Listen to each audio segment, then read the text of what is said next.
Ethiopia's government is calling on all capable Ethiopians to join the military and stop resurgent forces from the embattled Tigray region once and for all.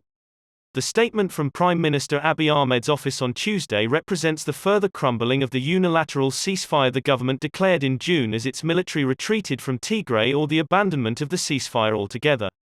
Spokespeople for Abiy's office and the Tigray Emergency Task Force did not immediately respond to questions.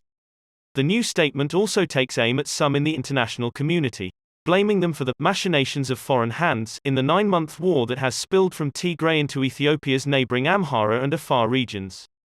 Tigray forces say they want to secure their blockaded region, end the fighting, and see the Prime Minister leave office. Thousands of people have been killed in the war since November. This week, the United Nations said it was extremely alarmed by reports that more than 200 people were killed in attacks on displaced people in Afar. Ethiopia's government has blamed the Tigray forces, whose spokesman Getachew Reda denied it. Some 300,000 people have now been displaced outside Tigray as the conflict widens.